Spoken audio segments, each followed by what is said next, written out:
Hey everybody, hello and welcome back to our channel Info Island. And guys, welcoming you all to another exam analysis video. और आज के इस video में we will be covering all the GKJS questions जो कि आपके SSC phase 13 के 2025 के एग्जाम में पूछे गए थे।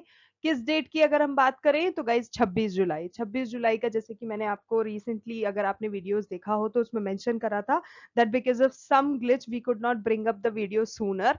And yes, we were continuously getting in touch with the students and candidates to get the questions जो कि 26 तारीख के आपके दोनों ही first as well as second shift के पेपर में पूछे गए थे एसएससी फेज 13 के एग्जाम में.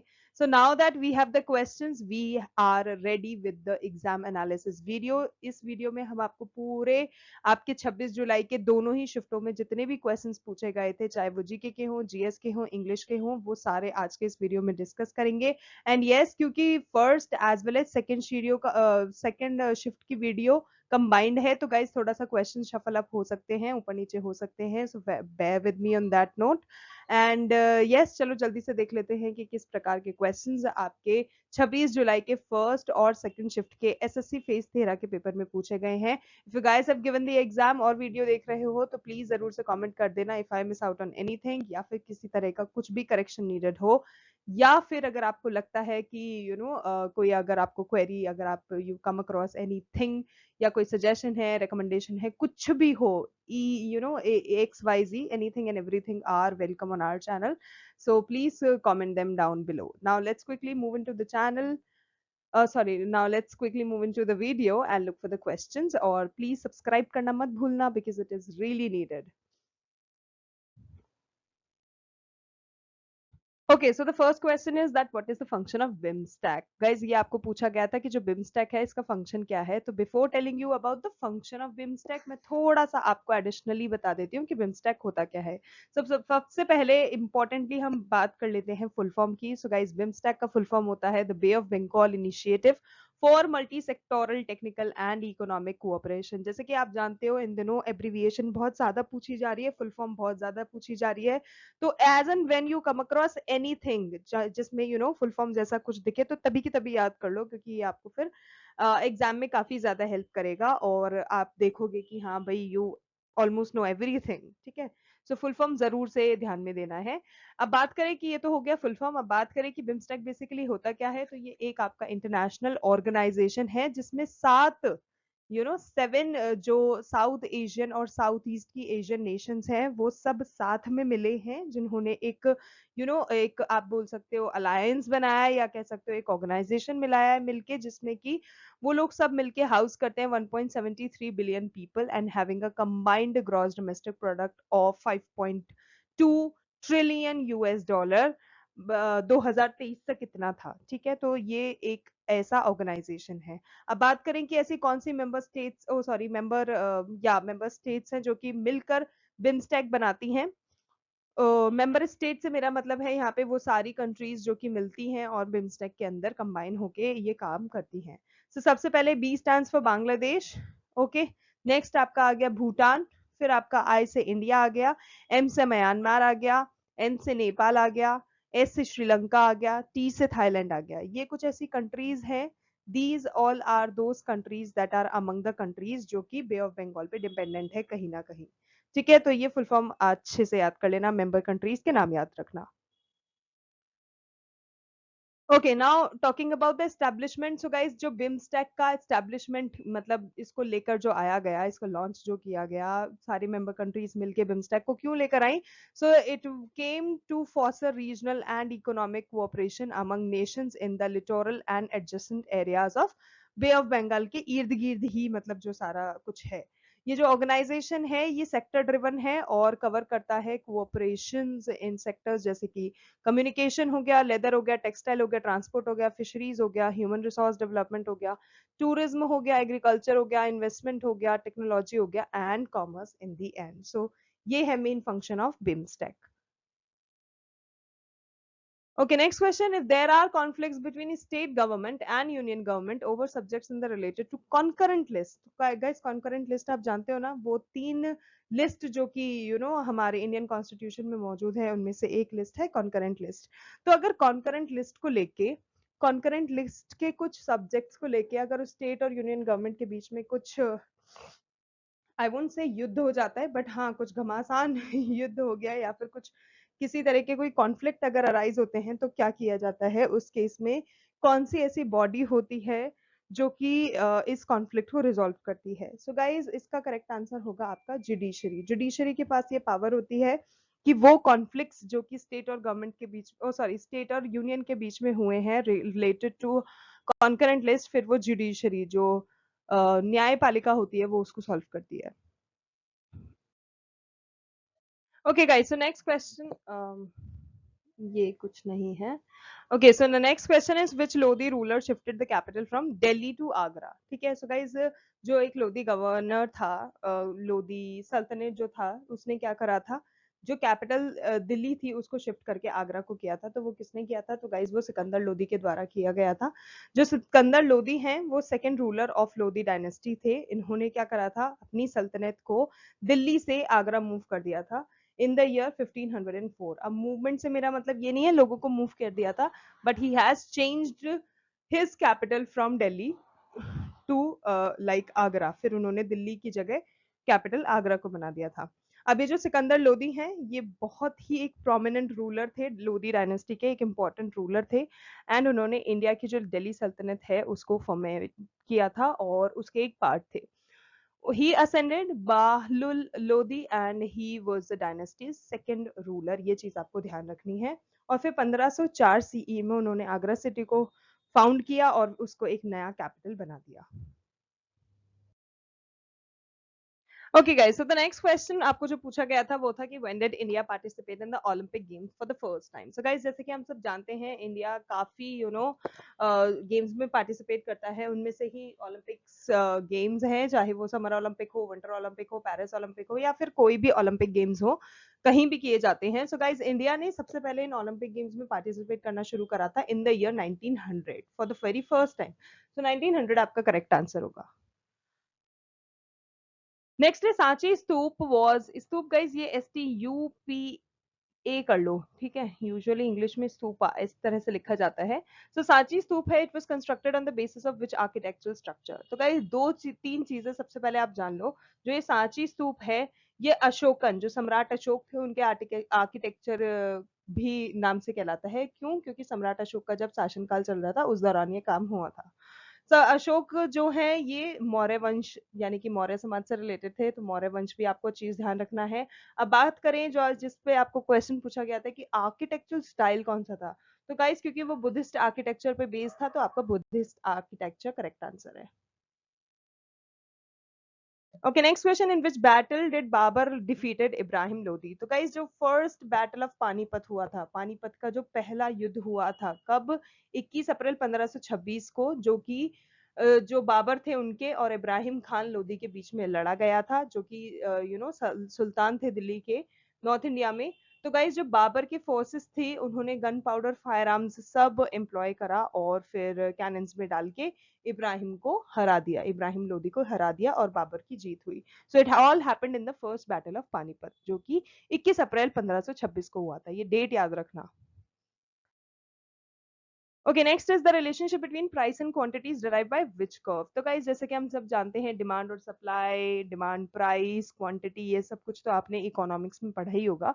तो हाँ, या मैक्रो इकोनॉमिक्स में, जैसे कि हमने कल आपको बताया था, मैक्रो इकोनॉमिक्स का ही एक पार्ट होता है demand and supply, demand and quantity etcetera. So guys जो प्राइस और क्वांटिटी होता है अगर आपको वो किसी कर्व से निकालना है तो वो आप डिमांड कर्व से निकालोगे. जो डिमांड कर्व होता है वो रिप्रेजेंट करता है the relationship between the price of a good और सर्विसेज एंड द क्वांटिटी जो कि उसके लिए डिमांड करी जाएगी फॉर अ गिवन पीरियड. ठीक है. टिपिकली जैसे जैसे प्राइस बढ़ते जाते हैं वैसे वैसे डिमांड गिरती जाती है. एज अ रिजल्ट जो कर्व होता है वो स्लोप डाउन करता है लेफ्ट टू राइट की जगह, तो वो डिमांड कर्व शोकेस करता है. Okay, in January 2025, which person inaugurated a function in Bihar? यहाँ पर in Bihar ऐड कर लो गाइस, ये बिहार के लिए पूछा गया था क्वेश्चन कि ठीक है, बिहार में जनवरी 2025 में एक फंक्शन हुआ था जो कि इनॉग्रेट करा गया था. एक इंसान के द्वारा। तो आपसे पूछा गया था वो इंसान कौन है। हिंट आपको क्वेश्चन में ही मिल गई थी कि वो जो इंसान है वो स्पीकर ऑफ द लोकसभा भी है। तो आप सबने गैस कर ही लिया होगा स्पीकर ऑफ द लोकसभा से तो सुन के। तो guys correct answer Om Birla है। ओम बिरला ने 20 जनवरी 2025 को एक फंक्शन इनॉग्रेट करा था जिसका नाम था AIPOC। अब बात करें ये AIPOC क्या है। तो गाइस जो 85th all India presiding officers conference जो थी, जो कि AIPOC के नाम से जानी जाती है और जनवरी 2025 में पटना बिहार में हुई थी, इसको इनॉग्रेट किया गया था ओम बिरला के द्वारा। ठीक है, इसमें क्या होता है, इस कॉन्फ्रेंस में आप जो भी क्रिटिकल इश्यूज जो कि लेजिस्लेटिव प्रोसीडिंग्स में फेस करते हो, चाहे वो डिसरप्शंस हो, डेकोरम हो, किसी भी चीज से रिलेटेड हो, वो सारी चीजें इस कॉन्फ्रेंस में एड्रेस की जाती हैं। तो नाम याद हो गया, Om Birla. Okay, next is fundamental rights are mentioned in which part of the Indian Constitution? So guys, जो fundamental rights हैं हमारे इंडिया के, वो पार्ट 3 ऑफ आर्टिकल 12 to 35, ठीक है।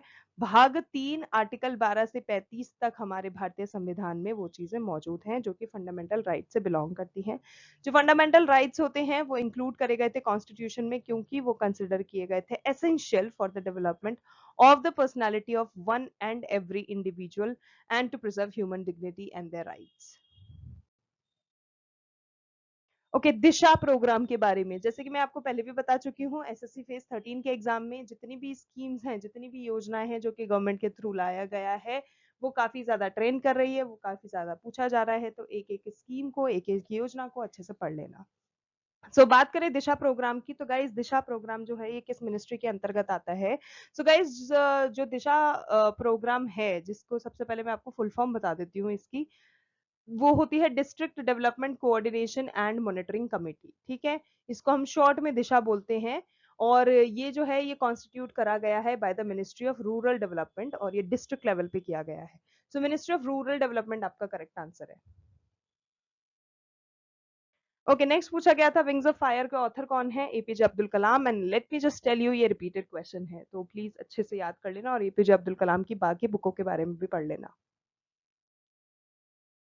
Okay, Mulk Raj Anand used to write book on what topics. तो guys Mulk Raj आनंद जो है उन्होंने काफी एक्सटेंसिवली अपने जीवन काल में किताबें लिखी हैं कुछ सर्टेन टॉपिक्स पर। अब वो टॉपिक्स मैं आपको बताती हूँ। सबसे पहले उन्होंने सोशल जस्टिस मुद्दा उठाया, जिसके लिए उन्होंने किताब छाप दी, नामक अनटचेबल, इन द ईयर 1935, जिसमें उन्होंने काफी सारी चीजें बताई थी। अनटचेबल यानी कि उस टाइम पे जो छुआछूत वाली जो चीजें थी ना, कि जो लोगों कास्ट के लोग होते हैं उनको छूने से ये हो जाता है, उनके हाथ का पानी नहीं पी सकते, एक्सेट्रा एक्सेट्रा, पता नहीं क्या क्या क्या क्या लोगों ने भ्रम बना रखा था। जो अनटचेबिलिटी है, इन द ईयर 1935 उस पर उन्होंने किताब लिखी थी, जिसके बारे में उन्होंने सोशल जस्टिस का मुद्दा उठाया। अगला उन्होंने पावर्टी और एक्सप्लोइटेशन के बारे में फिर लिखा उनकी किताबों में, जैसे कि कुली जो कि 1936 में आई थी, और two leaves and a bird जो कि 1937 में आई थी। उसमें उन्होंने वो सारे स्ट्रगल्स मेंशन करे हैं जो कि लोअर क्लास फेस करती है, और इम्पैक्ट जो कि गरीबी का इम्पैक्ट उनकी जिंदगी में क्या होता है, उस चीजों के बारे में बताया है। अगला है कास्ट सिस्टम। कास्ट सिस्टम का मुद्दा उन्होंने उठाया और फिर नॉवल भी लिखे, एस्से भी लिखे, जिसमें उन्होंने कास्ट सिस्टम की जितनी कॉम्प्लेक्सिटी है, जितने ज्यादा स्ट्रगल्स हैं, वो सब कुछ उसमें मेंशन करे। उनके जितने खुद के, क्योंकि he himself was a Dalit, right, he himself used to belong to a Dalit community, तो उनके खुद के जितने भी एक्सपीरियंसेस रहे वो उन्होंने कास्ट सिस्टम पुस्तक में डाले। Next is colonialism and social change. तो गाइज उनकी जो राइटिंग्स हैं वो रिफ्लेक्ट करती हैं on the effect of colonialism also, और जो भी उस टाइम पे स्ट्रगल चल रहे थे सोशल रिफॉर्म और इक्वालिटी वगैरह वगैरह के, उन सब चीजों को भी उन्होंने एक बुक के थ्रू बताया। These were the certain topics written by Mulk Raj Anand. Okay, next question, Mathura architecture is related. Oh God guys, Mathura architecture, Mathura school of art के बारे में तो मैं कहूंगी रट लो अच्छे से। हर एक शिफ्ट में एक क्वेश्चन तो मथुरा स्कूल ऑफ आर्ट से पूछा जा रहा है। आई थिंक जिसने भी पेपर बनाया है उसका फेवरेट टॉपिक है Mathura school of art. Mathura architecture से रिलेटेड सब कुछ अच्छे से पढ़ लो। बात करें मथुरा आर्किटेक्चर जो कि किस स्टाइल से रिलेटेड है, तो गाइज वो बुद्धिस्ट, जैन और हिंदू आर्ट स्टाइल से रिलेटेड है। Okay, what is the main objective of rain water harvesting. तो गाइस जो प्राइमरी रोल होता है, प्राइमरी गोल होता है रेन वाटर हार्वेस्टिंग का, वो होता है कि जो वाटर की कमी है, वाटर स्कैसिटी है, जो पानी की कमी है, उसको खत्म किया जाए, स्टॉर्म वाटर जो रन ऑफ है उसको मैनेज करा जाए, और सस्टेनेबल वाटर रिसोर्सेज को इंश्योर करा जाए बाय डाइवर्स नीड्स। नेक्स्ट आपको पूछा गया था जल जीवन मिशन का ऑब्जेक्टिव क्या है, तो guys let me just tell you, Jal Jeevan mission जो है ये एक स्कीम है जो कि हमारी सेंट्रल गवर्नमेंट के द्वारा लाया गया था इन द ईयर 2025। अब ये करता क्या है, जल जीवन योजना जो है, जल जीवन मिशन जो है, ये सेफ ड्रिंकिंग वाटर प्रोवाइड कराता है हर एक इंडिविजुअल हाउस होल्ड को by providing them with the tap connections available to all the rural households 2024 तक। अब इस इम्प्लीमेंटिंग सोर्स सस्टेनेबिलिटी मेजर्स भी वो प्रोवाइड करता है, जैसे कि grey water management, water conservation और रेन वाटर हार्वेस्टिंग। इसके अलावा ensuring community participation in the planning and implementation of water supply system. इसके अलावा प्रमोटिंग अवेयरनेस, ये सारी ही इस मिशन के अंतर्गत जो चीजें आती है ना वो हम डिस्कस कर रहे हैं, तो कंफ्यूज मत हो जाना that what all are we reading, ठीक है। जो भी इस जल जीवन मिशन के अंतर्गत चीजें आती हैं वो सब हम यहाँ पर पढ़ रहे हैं। ऑब्जेक्टिव्स जो है ना, मेन मुद्दे, मेन मोटो जो है इस मिशन को लॉन्च करने का, वो सारी चीजें हम डिस्कस कर रहे हैं। जिसमें अगला है promoting awareness and education about water conservation and management among rural communities, कि किस तरह से पानी का बचाव हो सकता है, पानी को हम efficiently optimally यूज कर सकते हैं, etc. Next is enhancing the quality of water supply and ensuring is sustainability for future generations. भाई आगे भी तो पानी चाहिए ना। तो ये सारे ऑब्जेक्टिव्स जो हैं they basically aim to transform rural water supply and improve the quality of life for rural households in India. Okay, next है what is the main objective of Beti Bachao Beti Padhao scheme. So guys इसका main जो motto है that is stopping female foeticide, ठीक है, कि जो भ्रूण हत्या करी जाती है ना लड़कियों की, उसको रोका जाए। मेन ऑब्जेक्टिव इसी ऑब्जेक्टिव के साथ इसको लेकर आया, उनकी भ्रूण हत्या रोकी जाए, उन्हें पढ़ाया जाए, लिखाया जाए, बड़ा किया जाए और फिर उनको खुद के पैरों पे खड़े होने का एक मौका दिया जाए। सबसे पहला तो हो गया stopping female foeticide, educating girl children and improving the welfare of girls through how can that be done. तो गाइस उसके लिए अवेयरनेस प्रोग्राम्स फैलाए जाते हैं, कम्युनिटी मोबिलाइजेशन करा जाता है, इधर उधर लोगों को भेजा जाता है अवेयरनेस फैलाने के लिए, इन ऑर्डर टू इंश्योर कि इक्वल अपॉर्चुनिटीज दी जा रही है लड़कियों को भी, उनके लिए जो उनके राइट्स बने हैं वो भी उन्हें प्रोवाइड करे जा रहे हैं, ठीक है। ये सारे कुछ प्राइम ऑब्जेक्टिव हैं बेटी बचाओ बेटी पढ़ाओ योजना के। Okay, Bihu is a folk dance of which state. बहुत अच्छा क्वेश्चन है, बहुत बार पूछा जाता है और इसमें से कभी कभी ये भी पूछ लिया जाता है कि बिहू कितने प्रकार के होते हैं, इसीलिए मैं यहाँ पर आपको बता देती हूँ। 3 प्रकार के बिहू फेस्टिवल्स मनाए जाते हैं आसाम में, ठीक है, क्योंकि ये स्टेट ऑफ आसाम का एक फोक डांस है। तो 3 बिहू कौन कौन से हैं, पहला हो गया रोंगाली बिहू, दूसरा हो गया भोगाली बिहू और तीसरा हो गया कोंगाली बिहू, ठीक है। ये 3 बिहू के टाइप्स हैं जो कि असम में मनाए जाते हैं। और एक इम्पॉर्टेंट पार्ट है एक असमीज कल्चर का, जो कि ग्रुप के फॉर्म में परफॉर्म किया जाता है, ग्रुप डांस करते हैं लोग। बिहू डांसर्स जो होते हैं वो usually young young main and women होते हैं, और जो डांसिंग स्टाइल होती है वो ब्रिस्क स्टेप्स और रैपिड हैंड मूवमेंट के द्वारा करी जाती है। Okay, what is the scientific study of population called.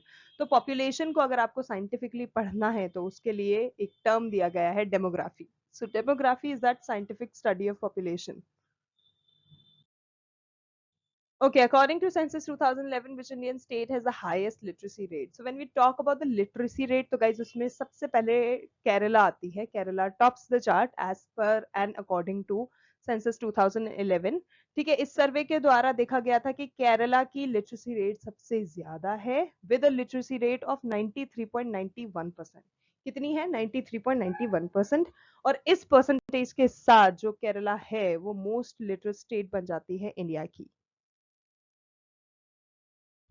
Okay, what is the main function of PM प्रणाम स्कीम। सो गाइस जो पीएम प्रणाम स्कीम है ये शॉर्ट फॉर्म है PM promotion of alternate nutrients for agriculture management योजना, ठीक है। इसका शॉर्ट फॉर्म है पीएम प्रणाम। तो प्रणाम से क्या है आप समझ गए, promotion of alternate nutrients for agriculture management योजना। ये जो स्कीम है इसको लेकर आया गया है in order to incentivise the farmers to reduce the overall consumption of fertilizers by incentivizing the states through the creation of a proper environment. So guys as we were discussing PM Pranam Yojana, तो guys अगर हम उस scheme के objectives की बात करें तो उसके ऑब्जेक्टिव में सबसे पहला ये आता है to discourage the use of chemical fertilisers, ठीक है, और प्रमोट करने हैं ऐसे एग्रीकल्चरल प्रैक्टिसेस जो कि सस्टेनेबल हैं, जो कि इंडियन हैं, और कुछ ऐसे जिसमें आपको केमिकल का कम से कम यूज करना पड़े। States that used fewer chemical fertilisers, ठीक है, ऐसी स्टेट्स जो कि बहुत कम केमिकल फर्टिलाइजर यूज करती हैं in a given year than they did on average over the previous 3 years would receive incentives, और उन states को incentive provide कराया जाएगा as per this particular scheme। Guys next question पूछा गया था that who is known as the nightingale of India. Guys बहुत आसान सवाल है, बहुत बार पूछा जाता है, अक्सर बहुत सारे कॉम्पिटेटिव एग्जाम में ये वाला क्वेश्चन टारगेट किया जाता है। So talking about Nightingale of India, तो गाइज वो हम कहते हैं सरोजनी नायडू जी को प्यार से, जिनका जन्म की अगर हम बात करें तो 1869 को हुआ था, और वो 1900 49 is what 39, no it's 49, yes.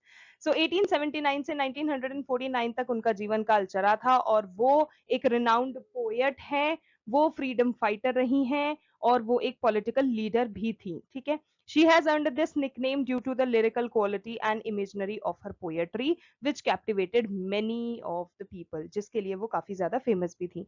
Naidu जो थी हैं वो फर्स्ट वुमेन भी थी to serve as the president of the nation, तो ये चीज भी आपको ध्यान रखनी है। इंडियन नेशनल कांग्रेस, ठीक है, हम बात कर रहे थे जिसकी उन्होंने प्रेसिडेंसी भी निभाई थी, तो गाइज इंडियन नेशनल कांग्रेस की प्रेसिडेंसी भी उन्होंने निभाई है, and she has definitely played a significant role in India's struggle for independence. India ने इंडिपेंडेंस के लिए क्या क्या किया है ये तो हम सब जानते ही हैं, तो उसके लिए काफी सारे इफेक्टिव कॉन्ट्रीब्यूशंस दिए गए थे सरोजनी नायडू जी के द्वारा। उनके contributions towards literature and politics, they have left a lasting legacy in Indian history, जिसकी बात हम आज तक देखिए कर ही रहे हैं। Okay, next question, under the प्रधानमंत्री जन धन योजना which account is primarily open. तो गाइज एक अकाउंट, जब जन धन योजना में जो लोग आते हैं, जो लोग अप्लाई करते हैं, उनके लिए गाइज एक नॉमिनल सा अकाउंट खोला जाता है जो कि जीरो बैलेंस अकाउंट होता है, zero make it are guys, ठीक है, जीरो बैलेंस अकाउंट होता है। वो कौन सा होता है, तो गाइज वो बेसिक सा सेविंग्स बैंक डिपॉजिट अकाउंट होता है, which is BSBD, basic savings bank deposit account, ठीक है, जो कि जीरो बैलेंस का होता है, ये खोला जाता है। In basketball score unit is known as what. तो गाइस बास्केटबॉल खेल में स्कोर यूनिट को हम पॉइंट से डिराइव करते हैं, पॉइंट बोलते हैं, so point is the correct answer. What is the function of AstroSat satellite which is related to space research. तो गाइज स्पेस रिसर्च में एक सैटेलाइट का प्रयोग किया जाता है जिसका नाम है एस्ट्रोसैट। अब हम बात करेंगे एस्ट्रोसैट सैटेलाइट के बारे में, जो कि गाइज लॉन्च करी गई थी इसरो के द्वारा। इसरो की फुल फॉर्म जल्दी से बता दो कमेंट सेक्शन में, while I will tell you. Indian Space Research Organisation, जिसने एस्ट्रोसैट सैटेलाइट को लेकर आया था, कब बात करें कब, तो गाइज 28 सितंबर 2015 को लेकर गया आया था। ये जो है ये इंडिया की पहली ऐसी dedicated multi wavelength space observatory है, जिसका जो प्राइमरी फंक्शन है वो ये है to study celestial sources in X ray, optical and UV spectral bands, जो कि यूज करे जाते हैं सैटेलाइट्स के फंक्शंस में साइमल्टेनियसली, ठीक है। एस्ट्रोसैट जो है वो कैरी करता है 5 ऐसे साइंटिफिक इंस्ट्रूमेंट्स, जिसमें आपका अल्ट्रावायलेट इमेजिंग टेलीस्कोप आता है, विच इज योर UVIT, इसकी भी फुल फॉर्म याद रखना, ultraviolet imaging telescope, and also SXT which is your soft X ray telescope, ठीक है, तो ये भी उस इंस्ट्रूमेंट में आता है। This is all about astro. अब गाइज बात करें वो सारे साइंटिफिक इंस्ट्रूमेंट्स की जो कि एस्ट्रोसैट सैटेलाइट के अंदर पाए जाते हैं, तो गाइज वो क्या करते हैं, वो एक्चुअली उसको अलाउ करते हैं for comprehensive observation of various astronomical phenomena, जैसे कि स्टार्स हो गए, गैलेक्सीज हो गए, मतलब इजीली एस्ट्रोसैट सैटेलाइट जो है वो स्टार्स को, गैलेक्सीज को, ब्लैक होल्स को, इन सबको रीड कर सकता है, क्योंकि उसके पास कुछ साइंटिफिक इंस्ट्रूमेंट्स मौजूद हैं उसके अंदर, ठीक है।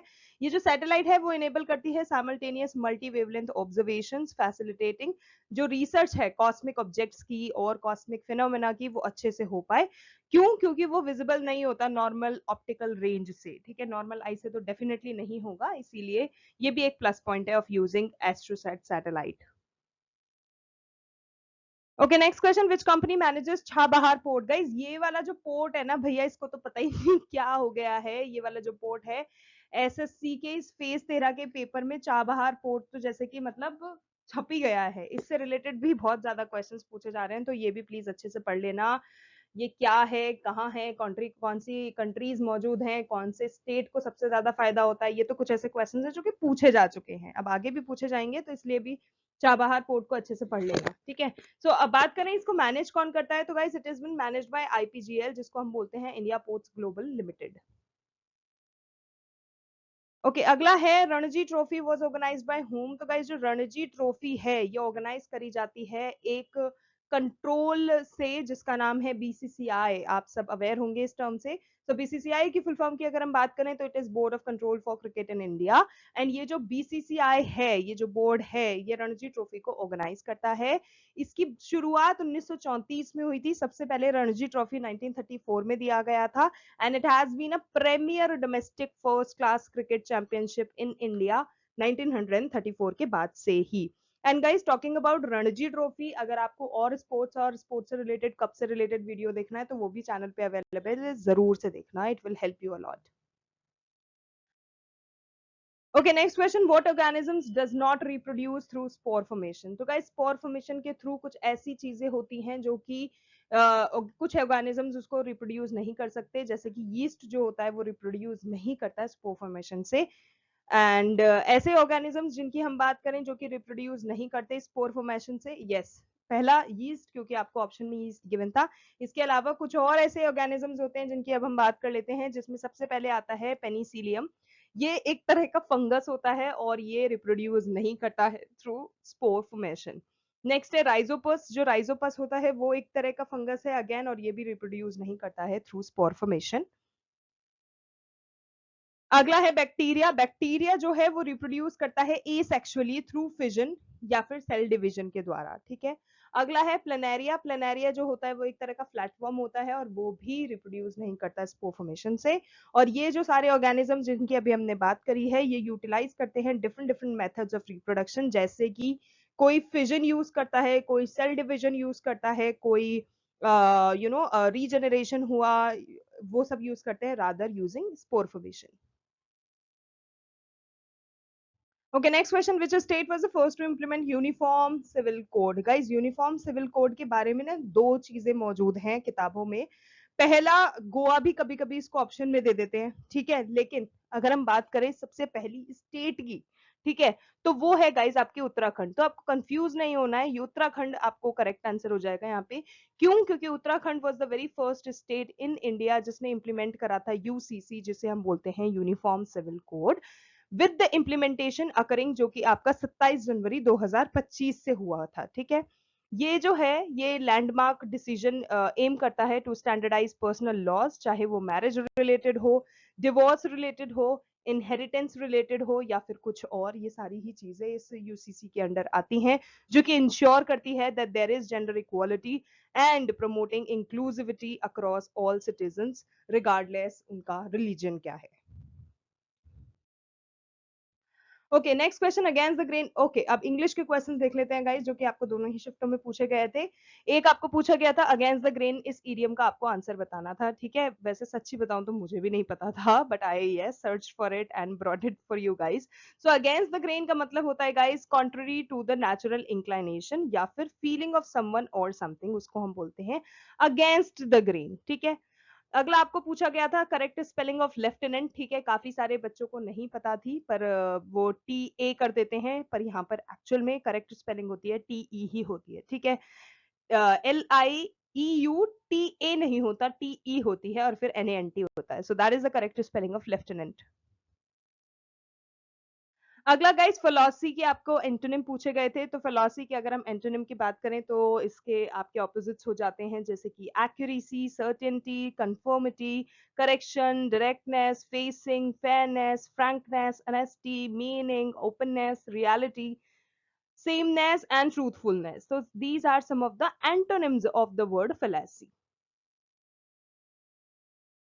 नेक्स्ट आपको जॉपर्डी के भी पूछे गए थे गाइस। जॉपर्डी तो बहुत कॉमन सा वर्ड है, आजकल हम जब भी बात करते हैं उसमें भी कितनी बार इसको यूज कर लिया जाता है, तो जॉपर्डी तो हम श्योर आप बता पाए होंगे। But if you talk about the synonyms तो होते हैं accident, chance, endangerment, exposure, hazard, venture, risk, precariousness, liability, insecurity और वल्नरेबिलिटी। ये कुछ ऐसे सिनोनिम्स हैं जो कि आपके जॉपर्डी वर्ड के होते हैं। Next we will talk about a word जिसका नाम है वेनेरेबल। ठीक है, इसको मैंने पहली बार जब देखा था तो मुझे लगा वेनेरेबल है, but no, it was venerable. Venerable की हम सिनोनिम्स की बात करें तो guys admirable, aged, august, dignified, estimable, experienced, grave, honorable, honored, imposing, matriarchal, noble, patriarchal, philosophical, reverenced, reverend, sacred, sage, sedat, serious, wise, worshipful और worshipped। ये कुछ ऐसे सिनोनिम्स हैं जो कि है वेनरेबल वर्ड के। ओके, नेक्स्ट आपको पूछा गया था करेक्ट स्पेलिंग ऑफ एफिडेविट। ठीक है, अगेन बहुत एक कॉमन सा वर्ड है लेकिन स्पेलिंग में लोग गड़बड़ा जाते हैं, आई डोंट अंडरस्टैंड व्हाई।